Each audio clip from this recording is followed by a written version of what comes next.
Well, hello, everybody. This is Rob Godlewski with the Think Small podcast. And today our guest is Taylor Faw. Taylor is our partner, chief compliance officer, and chief operating officer with Strathmore Capital Advisors based out of Charlotte, North Carolina. Taylor, thanks for joining us today. Thanks for having me, Rob. Really excited to be here. Yeah, this is great. So you have a really interesting background, and I want to make sure we share it with your with our podcast audience. So go ahead and tell us how you started in this business, and then actually got started with Strathmore Capital. Yeah, absolutely. So I always tell the story, when I first was deciding what I wanted to be, I knew for sure I was going to be a radiologist. Absolutely gonna go to med school, do the whole nine yards. Then I had the opportunity to go to a medical forum at Emory University down in Atlanta, and over the course of 9 days, very quickly realized I do not want to be a doctor of any sort. I don't do well with blood, needles, or 12 years of schooling. So, decided Well, it's a good thing you figured that out early. yeah, I'd rather decide that, well ahead of time before I've made any college decisions, anything like that. But yeah, after that, I decided, I'm going to follow in my dad's footsteps. He's a businessman, so I'm going to study business. And All so, right. yeah, so I applied to a couple of different schools and got accepted on scholarship to the University of South Carolina. Go Cox. And yeah, it's the only place in the country where that's not a four-letter word. That's But right. yep. So from there, I actually made a little bit of a shift from broad business into the world of supply chain management, industrial engineering, except it runs through the business school. Got my Green Belt Six Sigma certification. Really enjoyed it. Learned how to conquer the world through Microsoft Excel.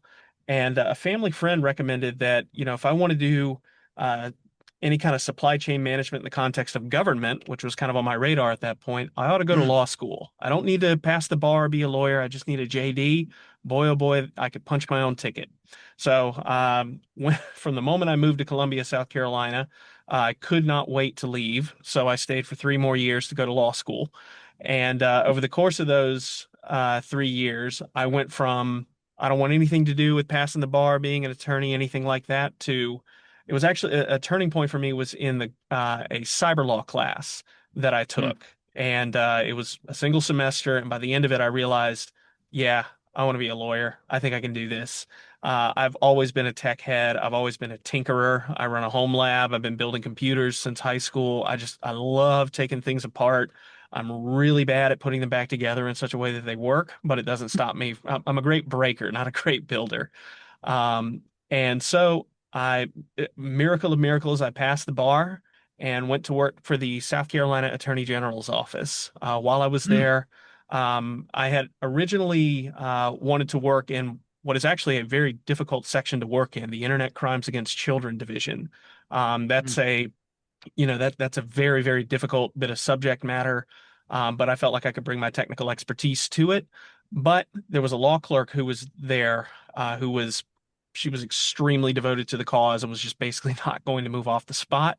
But there was an opening in the securities division, and finance and technology have become inextricably intertwined over these past few decades. And so I figured, hey, let's give it a whirl. A couple of years later, I'm an enforcement attorney. I'm one of the only people in the regulatory room who knows what a Bitcoin is in the year 2014.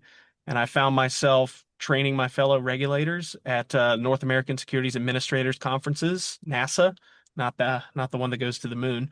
Right. But I had just an extraordinary collection of opportunities while I was there to investigate, to prosecute these cases that were related to technology, to big data, what we call now disruptive technology, and I really loved it.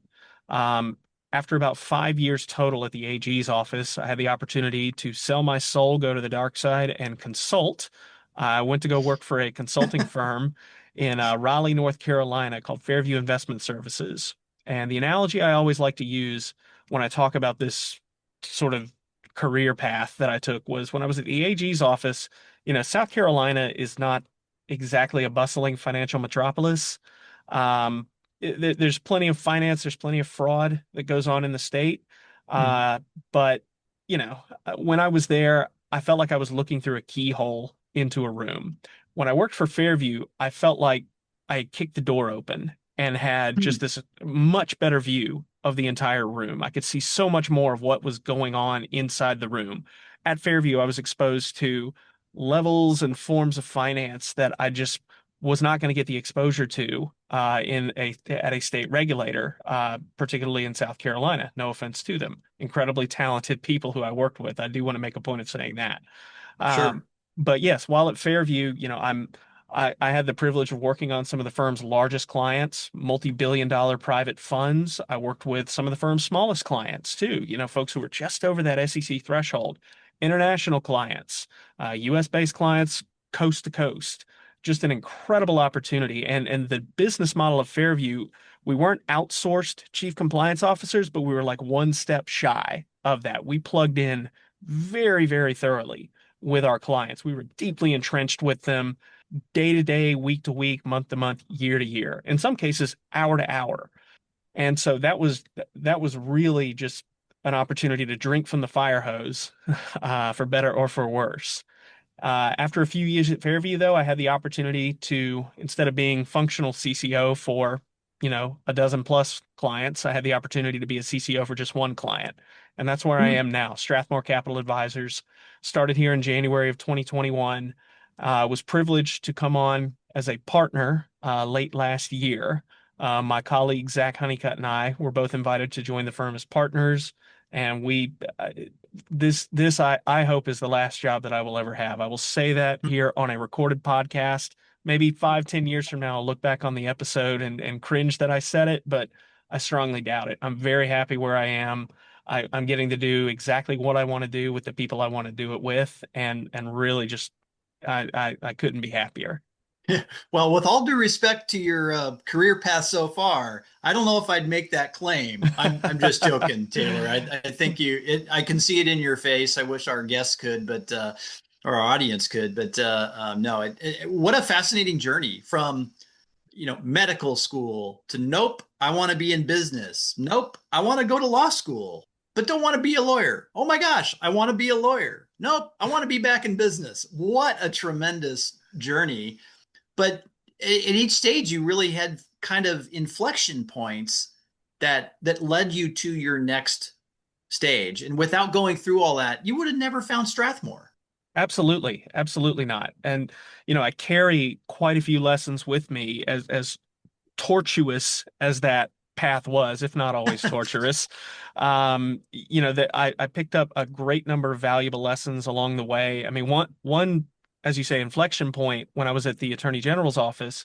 I had a lesson from one of my former management professors because, yes, I'm lame enough to major in management. But my professor had once said, you hear all about I was at the right place at the right time. You constantly hear that. Yeah, that's what it's all about.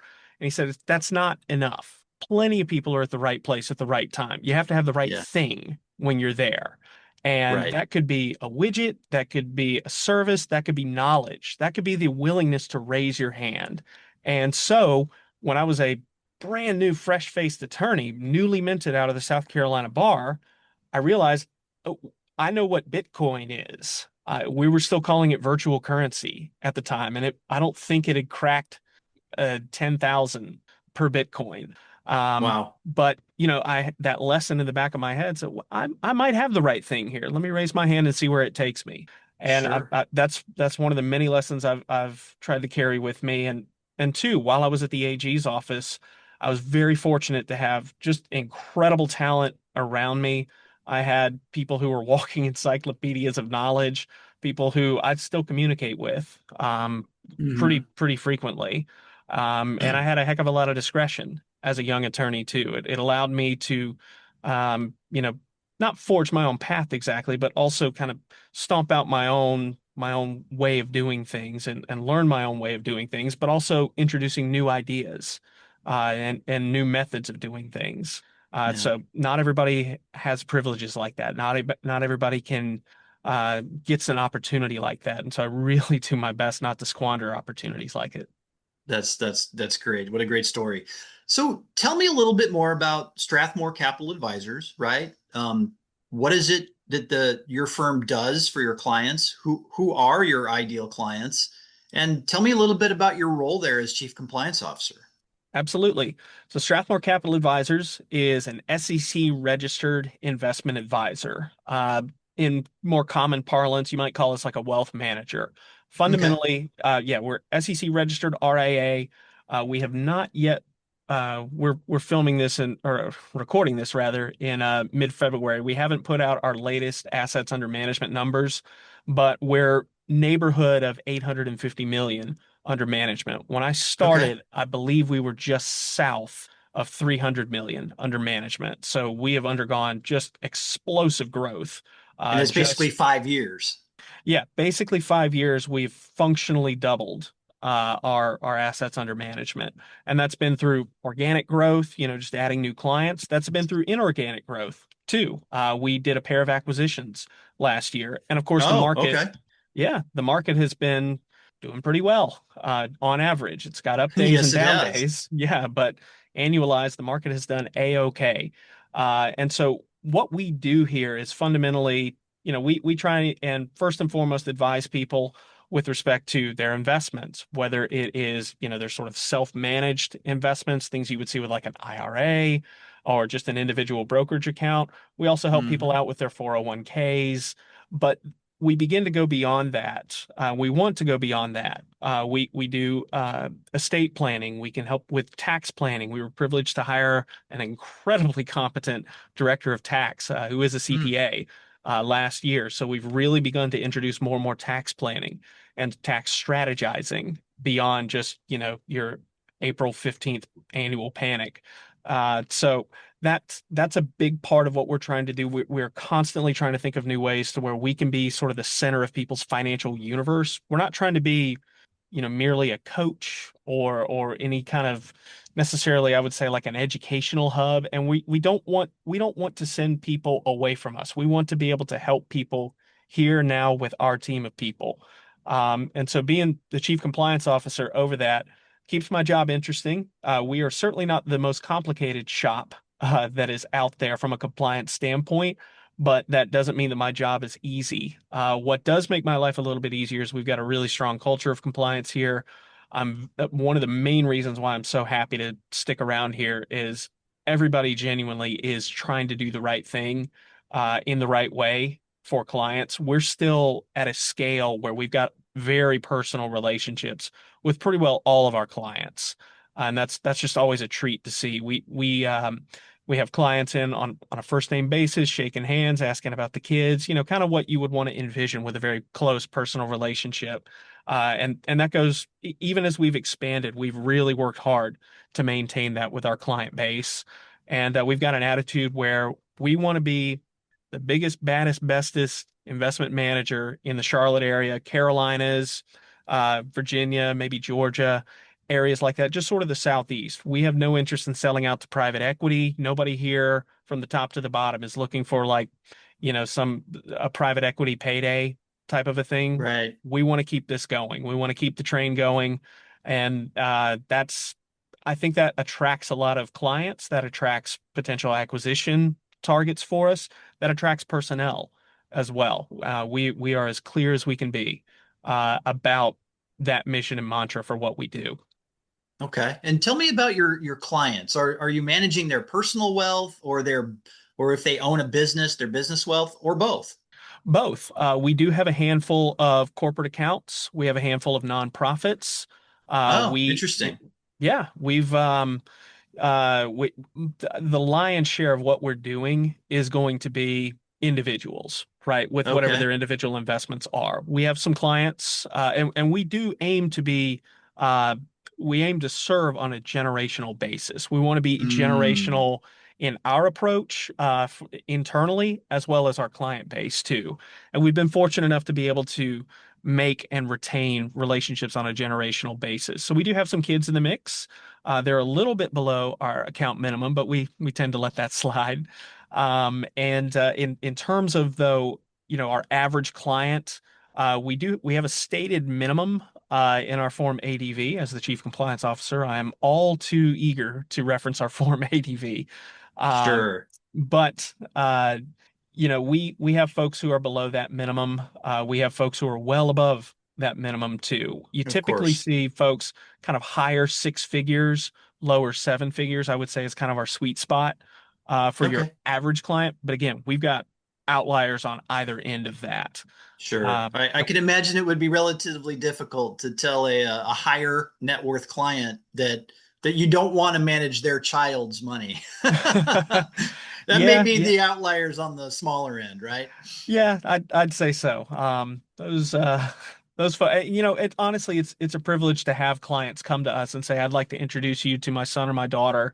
Of And course. I think it's time for them to get baby's first investment account, whatever it may be. That's a heck of a lot of fun. We've had clients who brought their kids in or even sent their kids in, and we've done just quick and dirty little financial education workshops for them, things of that nature. And Oh, those great. tend to go over really well. But that's what we like to do. Makes us happy to see our clients happy. That's great. So was the position that you came in as chief compliance officer, chief operating officer, did that exist before you joined? Yes and no. Yeah. So Strathmore, when I came on board, what did we have? I think we had six. I think I was the sixth employee at the time.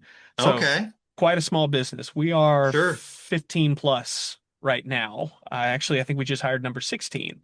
Okay. Um, so when you see small businesses, truly small businesses like this in the SEC space, what you tend to see is someone who is wearing the hat. They don't have the title, but they're wearing the hat. It was very common to see in my work at Fairview, you have the CCO, or I'm sorry, the CEO, the COO, someone like that who is also the CCO. They Of have, course. That makes a lot of sense. yeah, yeah. And any listener of this podcast out there who has worked or is working at a small business is no stranger to a pretty expansive hat collection, I am sure. I like the way Um, you put that. yeah, yeah. I mean, and even now, my stated titles are Chief Compliance Officer, Chief Operating Officer, Partner, but I also wear the technology hat, which is, given my background, probably comes as no surprise. Yeah, that makes a Um, lot of sense. yeah, yeah. So, I'm the resident tech head here. I'm tech support help desk, even though we have an outsourced managed services provider who is infinitely more competent than I am, and we are privileged to be working with them. But what you very commonly see is somebody who is CEO and somebody has to be the CCO. You're required by law to have someone responsible for your compliance program. So I guess I'll take up that mantle because we have to. Okay. And that's workable depending on the size and sophistication and overall complexity of your business. But it is really not scalable and it is really not sustainable if you have any aspirations or designs on growth. And so, John Charles Kernodle, who's the founder and president of Strathmore Capital, he and I had a sit down when I was first coming on board about what my role would be here.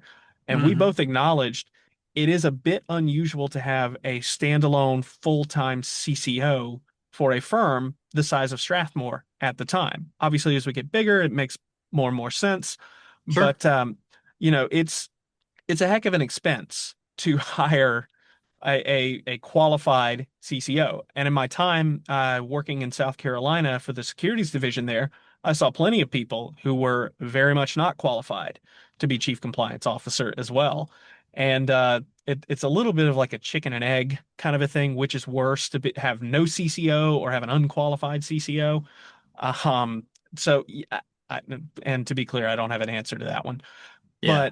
But fundamentally, you have to have somebody who is qualified and competent. And I'll be the first to tell you, I have tons that I can always continue to learn about compliance, but it is something that is interesting to me.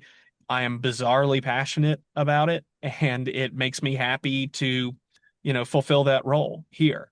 In terms of the operational role, uh, compliance, operations, and risk really tend to overlap a heck of a lot in the investment advisory, probably wealth management space writ large. Taylor, I think those three areas overlap in just about every business that's as advanced as yours is, for sure. Yeah, and I think part of it is the fact that I would say, compliance fundamentally is Not always, but very often, it's going to be an inherent drag on your resources.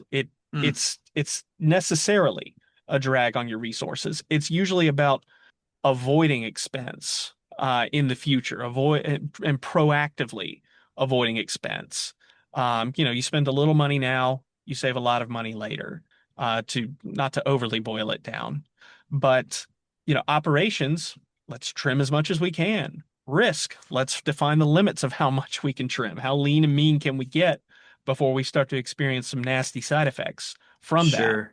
So yeah, I think that those three things really go hand in hand. With my supply chain background, I'm neurotic about being efficient with everything that we do, squeezing every drop of blood out of every stone that we pay for here. And, if I can squeeze a little bit more mileage out of a piece of tech that we already have, then it's easier for me to justify, hey, I saved some money over here. Maybe we can spend a little money over here on the compliance matter. Sure, sure. So your operating officer role, you're not necessarily generating revenue, but you could definitely be increasing the profit level based on cost savings. Whereas your Absolutely. whereas your compliance role really doesn't help the P&L statement in either space. But in your line of work, it's a necessary evil, right? SEC rules dictate that you have a compliance officer on staff. So Yes, absolutely. Rule yeah. 20647, the compliance rule, if you're a super cool industry insider like me. Uh, yeah, you must have policies and procedures reasonably Yep. designed to support your program. You have to assess them at least annually for reasonableness and appropriateness for your firm, and you have to have some poor lunatic in charge of the whole shooting match. Right, right. So joining the firm in 2021, correct? And you say Yes, you've been on a growth trend since then. Is that yes. clearly you're growing in assets under management, but is that also growing your client base too? It is, yes. We're seeing a lot more clients, and to be clear, this gets a bit into the weeds of what's a client versus what's a household versus what's an account. But we have seen a pretty healthy uptick in the number of households, families who have come to the table. A lot of that comes from word of mouth, but we have actually dipped our toe into the world of marketing in the past couple Good of for years. you. Yeah, no, it's a brave new world for us right now. But we have done some Google ads. We even hired an actor who did a little commercial for us that played. And Interesting. yeah, it was a brand new paradigm for us. Now, my personal background, I come from a family that is very marketing oriented. Okay. Um, my dad, for most of his career, did operations in the media space, which Hmm. is fundamentally about ad delivery and optimization. And my sister has picked up on that, and she is rapidly forging her own path in the very same space as well. So, they uh, are very well steeped in OTT and OTA and conversions and, just all kinds of acronyms and jargon that are Sure. utterly alien to us here. But we're trying. We're trying to get up to speed. And it can be a really scary expense for people when you are first dipping your toe into marketing, because invariably, if you're going to do it, you need to do it right. And if you're going to do it right, you have to throw probably more money than you're comfortable doing for an Yeah. experiment at it. Well, Um, you know what, Taylor, I'm really glad you mentioned this because it's kind of what I do in my day job, right? As a partner with Chief Outsiders, we help clients, build out sustainable growth strategies, and it does take a build out of a strategy before you can start doing the tactical execution parts. And I'm clearly you guys have done that, and it does act as a flywheel and not necessarily a light switch, right? You've got to give it time, but clearly you guys have seen the fruits of those investments in marketing, and I'm proud of you. I think that's fantastic. yeah, yeah, appreciate you saying so. And you're exactly right. I mean, we had that exact same conversation when we were first, shopping different firms out there trying to develop our own strategy around it. How Yeah, much and how long? How much is right. this going to cost me? How long is it going to take before I get it back? And it can be tough to hear some of these answers where, well, if you're willing to spend a heavy five figures on this, we could maybe see you recouping it in 12 to 18 months with an effective campaign. Like Hmm, a year and a half on some of this. that seems And a little long.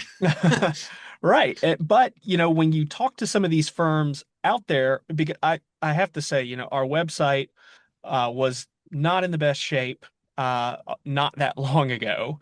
We were coming essentially from, we did like a quarterly newsletter, but very little other marketing outside of just traditional word of mouth referrals, branded Sure, sure. materials, a banner at a little league baseball game.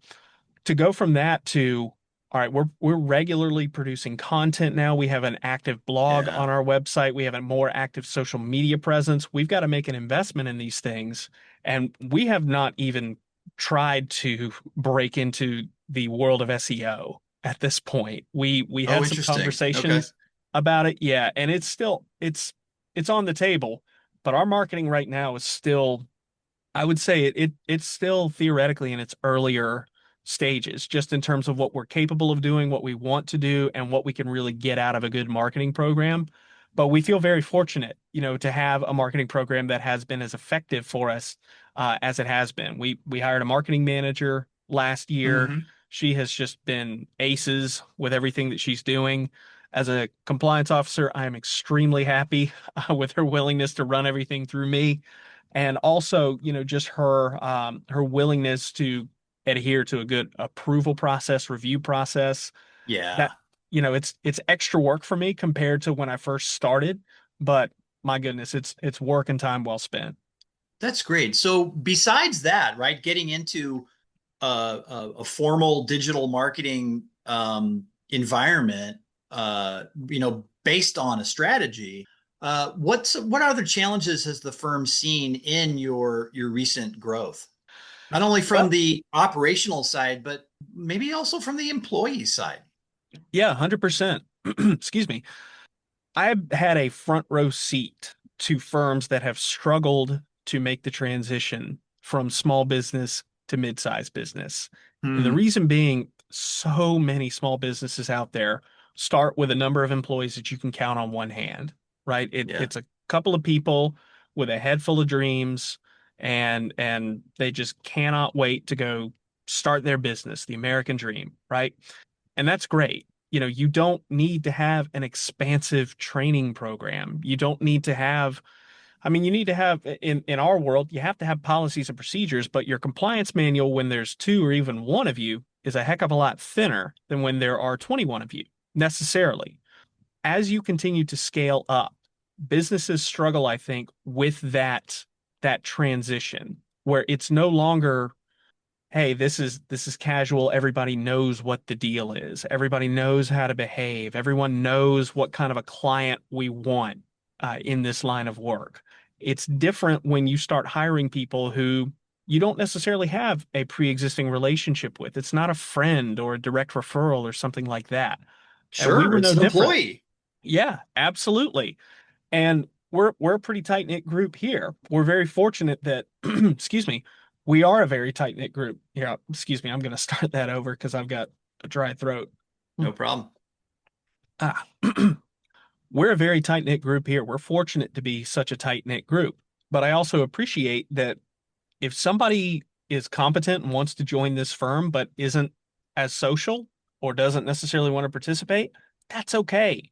That doesn't it's a bonus if they want to participate in group activities, but it's not a requirement, and it never really should be, right? That should never stand in the way of a talented person joining our team. And our policies and procedures have to be ready for it. Our practices have to be ready for it. Everything that we do here, our training has to be ready for any competent employee who comes up who doesn't know what the deal is, for lack of a better phrase there. Sure. And so, on that point, what one of the first things that I sought to address when I started to work for Strathmore was taking a look at all of the different tools, software tools that we had, and indeed hardware tools that we had, and seeing. By the way, the easiest way to find out what vendors you have is to take a look at your pro formas. Take a look at your P&L, take a look at your balance sheet, and find out who you're paying. That's a very quick and easy way to say, wait a minute, why are we paying for this? Absolutely. And take that sort of an inventory. That is always a valuable exercise, because I hope you're not surprised, but you very well may be surprised by some of the entries that are on there. The next step that I took was understanding who those vendors were. So, okay, we have a vendor called Redtail CRM. Is that right for us? Do we need it? Excuse me. Gosh. No worries. Sucking down water here. All right, one more big cough. There we are. Maybe not. No I had a worries. yeah, We can take care of all this. yeah. Woo. I had a very spicy lunch and it's coming back to haunt me. Oh boy. Yep, Well, you're there we doing go. great, Taylor. This is a I great appreciate it. conversation. Yeah, I'm having a heck of a lot of fun. Good. All right. And so we had a vendor called Redtail CRM, for example. It's very different from Salesforce and Microsoft Dynamics. And so immediately I took a look at it and said, why do we have Redtail? We need a CRM, I guess, but why are we not using Salesforce? I very quickly discovered, oh, Redtail is built for the financial industry. It's Mm, industry okay. specific for us. And there's some things that it does in our industry that it wouldn't do for other industries, and vice versa for Salesforce, and it's significantly less expensive than Yeah. Salesforce. Okay, cool. So you go through that sort of an exercise, and necessarily you become leaner and meaner because you realize this is what we need. This is what we're paying for, and we need it. This is why we need it. You are inherently engaging in this sort of vendor evaluation, not necessarily due diligence. I'd stop short of calling it due diligence, but you are still evaluating the efficiency and efficacy of each of your vendors. And I think that is Certainly. mission critical. Whether you are small, medium, large, somewhere on the outer bounds of those two, you have in this day and age, we are so reliant on vendors and service providers. I think too many people take for granted why are we paying you again? Why are we paying you this much again? We've renegotiated contracts plenty. I hold every one of our vendors' feet to the fire every single year and say, why are we paying you X per month or Y per year? And that has really helped us to make sure we're getting the most out of our tools and toys when we are small, when we are continuing to grow, when we add a new employee, what that process looks like. The employee who came on right after me, the onboarding process for them looked very different than the employee who just started, a day ago here. Hmm. Hmm. It's a heck of a lot more efficient. It's a lot more of just click add user and then a bunch of things cascade down from that versus Mm. wasn't exactly hair on fire, the person who was hired right after me, but it was certainly a far cry less efficient than it was. Right. Um, and so a good number of the tools that we have, a good number of the policies and procedures we have are probably more pertinent for a firm. I'd even say, five times our size, a 50-person shop, but we're built that way. I never want our processes, our policies, procedures to be the reason why we cannot grow.